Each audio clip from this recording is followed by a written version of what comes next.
வணக்க நேர்களே, டேன் தொலைக்காட்சியினுடைய வணக்கம் தமிழொலி நிகழ்ச்சியினூடாக காலை வேளையே இயற்கை வழி தகவல்கள் பல இந்த தரப்பட்டு கொண்டிருக்கின்றது. நாளாந்தம் பார்க்கின்றவர்கள் எங்களுடைய வீட்டிலே ஒரு பயிரை நட வேண்டுமாயின் நாங்கள் எந்த வகையிலே நுட்பங்களை பயன்படுத்த வேண்டும், வீட்டினுடைய தன்மைகள், எங்களுடைய வீடு இருக்கின்ற நிலத்தினுடைய தன்மை, எங்களுடைய வீடு இருக்கின்ற இடத்தில் இருக்கின்ற வெப்பநிலை தன்மை போன்றவற்றினை நாங்கள் அனுசரித்து பயிர்களை நட வேண்டும் என்கின்ற வகையிலே இந்த நிகழ்ச்சியிலே இந்த ஈரவலய தாவரங்களை எங்களுடைய பகுதிகளிலே கொண்டு வந்து நடுகின்ற போது கிடைக்கக்கூடிய வெற்றிகள். உண்மையில் இந்த தாவரங்களை பற்றி நான் கதைக்கின்ற போது மிக முக்கியமாக இவையெல்லாம் ஒரு அனுபவத்தினூடாக கதைக்கின்ற, பட்டறிவினூடாக கதைக்கின்ற விடயமாக இருக்கின்றது. நான் வன்னி பகுதியிலே, முல்லைத்தீவு பகுதியிலே வாழ்கின்ற போது எங்களுடைய வீட்டிலே ஒரு பெரியதொரு அன்னாசி தோட்டத்தையே நான் வைத்திருந்தேன். வீட்டிலே மிக அதிகளவான அன்னாசி காய்களை பிடுங்கி பயன்பெறக்கூடிய அளவுக்கு அன்னாசி தோட்டம் ஒன்றே நட்டிருந்தோம்.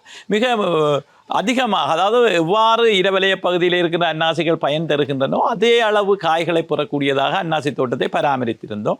எங்களுடைய கிராமத்திலே அன்னாசி காய்களை விற்பவர்களாக கூட நாங்கள் இருந்தோம். அந்த அளவுக்கு அன்னாசியை எங்களுடைய பகுதிகளிலே நட்டு, வன்னி பகுதியிலே நட்டு நாங்கள் வெற்றி பெற்றிருந்தோம். அதற்கு நான் அந்த விடயங்களை உங்களுக்கு கூறியிருந்தேன். ஒன்று, இந்த நிழலுள்ள பகுதிகளிலே, கூடுதலாக இந்த கமுக மரங்கள், தென்னை மரங்கள் இருக்கின்ற பகுதிகளிலே, நிழலுள்ள பகுதிகளிலே அவற்றின் கீழே நட்டு, இது ஊடு பயிர் என்று சொல்வார்.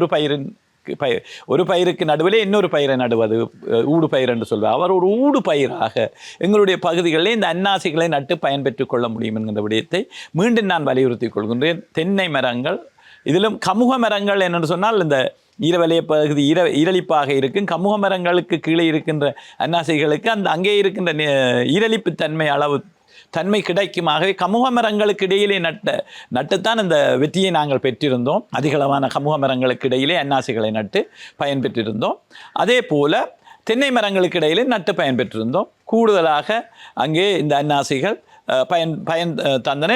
எந்தவித வகையிலேயும் இரவலய பகுதியிலே கிடைக்கின்ற அளவு காய்களின் அளவும் பெரிய காய்களாக இருந்தன, அதிக அளவு பயனை தருவதாக இருந்தது. மற்றது அந்த ஒரு காய் காய்த்து இன்னொரு காயை காய்ப்பதற்கான இடைவெளி காலமும் அதே அளவாக இருந்தது. இவ்வளவுக்கு வெற்றி பெற்ற ஒரு பயிராக இந்த அன்னாசி செய்கையை நாங்கள் செய்திருந்தோம். அந்த அனுபவத்தின் ஊடாகத்தான் சொல்கின்றேன். இன்னும் ஒரு விடயம், இந்த அன்னாசிகளையும் நாங்கள் புதிய அன்னாசிகளை உருவாக்குகின்ற போது என்னென்னு சொன்னால், 2 பகுதிகள் அன்னாசிகளில் இருந்து நாங்கள் புதிய தாவரத்தை உருவாக்குவதற்கு பயன்படுத்தி கொள்ள முடியும். ஒன்று, அன்னாசி காய்களின் மேலே இருக்கின்ற முடிகள்.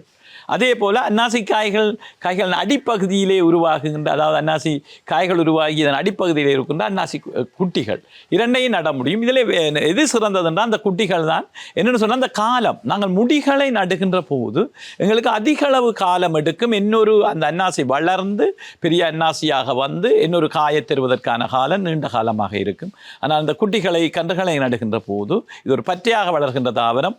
ஒரு அன்னாசி வளர்ந்து காய்த்ததன் பின் அது சரிந்து போகும் போது அதிலிருந்து அந்த குட்டிகள் தானாகவே குட்டிகளாக முளைத்து வந்து பயன் தரக்கூடியதாக இருக்கும். அல்லது நாங்கள் அவற்றிலிருந்து பிரித்து ஒரு காய்கள் அடிப்பகுதியில் ஒன்றுக்கும் மேற்பட்ட குட்டிகள் உருவான பிரித்து நடுகின்ற போதும் குறுகிய காலத்தில், அதாவது நீண்ட காலம் எடுக்க கிட்டத்தட்ட 6 மாதங்கள் 7 மாதங்களுக்குள்ளே அவை வளர்ந்து பயன் தரக்கூடிய ஒரு அன்னாசிகளாக மாறுகின்றன. முடிகளை நாங்கள் நடுகின்ற போது கிட்டத்தட்ட 1 வருட காலத்தின் பின் தான் பயன் பெறக்கூடிய ஒரு நிலைமையாக இருக்கின்றது. எனவே இதனை நாங்கள் கருத்திலே கொண்டு நாங்கள் எங்களுடைய பகுதிகளிலும் இந்த மரங்கள் ஆக இருக்கின்றது, நிழலாக இருக்கின்றது போன்ற விடயங்களை நாங்கள் கருத்தில் எடுப்போமாக இருந்தால் அந்த இடங்களில் இந்த அன்னாசிகளை நட்டு பயன்பெற்றுக் கொள்ள முடியும் என்று கூறி விடைபெறுகின்றேன். நன்றி, வணக்கம்.